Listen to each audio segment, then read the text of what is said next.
ವಿತ್ತ ಸಚಿವೆ ನಿರ್ಮಲಾ ಸೀತಾರಾಮನ್ ಅವರು 2026-27ನೇ ಸಾಲಿನ ಆಯವ್ಯಯ ಮಂಡಿಸಿದ್ದು, ಮತ್ತೆ ಎಲ್ಲರ ಜೊತೆಗೆ ಎಲ್ಲರ ವಿಕಾಸ, ಸಂಪನ್ಮೂಲಗಳ ಸಮಾನ ಬಳಕೆಯ ಅವಕಾಶ ಎಂಬ ಹಳೆಯ ಆಶಾ ಗೋಪುರವನ್ನೇ ಎದುರು ಇಡಲಾಗಿದೆ.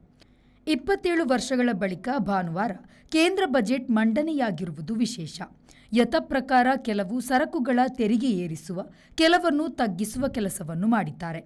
ಸಮುದ್ರ ಆಹಾರ, ಚರ್ಮದ ಉತ್ಪನ್ನಗಳು, ಸ್ಮಾರ್ಟ್ಫೋನ್ಗಳು, ಕ್ಯಾನ್ಸರ್ ಮದ್ದುಗಳು, ಸೋಲಾರ್ ಪ್ಯಾನೆಲ್ಗಳು, ಇವಿ ಬ್ಯಾಟರಿಗಳು, ಮೈಕ್ರೋವೇವ್ ಓವನ್ಗಳು, ಕ್ರೀಡಾ ಸಾಮಗ್ರಿಗಳು, ಅತ್ಯುಪಯುಕ್ತ ಜೀವ ಉಳಿಸುವ ಔಷಧಿಗಳು, ವಿದೇಶ ಪ್ರಯಾಣ, ವಿಮಾನಯಾನ ಸಾಮಗ್ರಿಗಳು ಈ ಎಲ್ಲವುಗಳ ಬೆಲೆ ಇಳಿವಣಿಗೆಯನ್ನು ಮಾಡಲಾಗಿದೆ.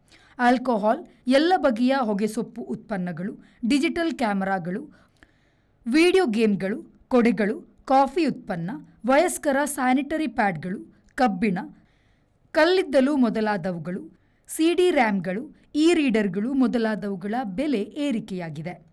ಒಟ್ಟು 12.12 ಲಕ್ಷ ಕೋಟಿ ರೂಪಾಯಿಯ ಬಜೆಟ್. ಕೆಳಮುಖ ಜಿಡಿಪಿ 4.4% ಎನ್ನಲಾಗಿದೆ. ಎಲ್ಲರಿಗೆ ಎಲ್ಲ ಸಂಪನ್ಮೂಲ ಸಮಾನ ಅವಕಾಶ ಎಂಬುವುದು ಮಾತಿನ ಮಟ್ಟಿಗೆ ಬಜೆಟ್ನಲ್ಲಿದೆ. ದೇಶದ 145 ಕೋಟಿ ಜನರ ಆಶೋತ್ತರಗಳನ್ನು ಈಡೇರಿಸುವ ಬಜೆಟ್ ಎಂದು ಪ್ರಧಾನಿ ಮೋದಿಯವರು ಹೇಳಿದ್ದಾರೆ. ಬ್ಯೂರೋ ರಿಪೋರ್ಟ್, ವಿ4 ನ್ಯೂಸ್, ದಿಲ್ಲಿ.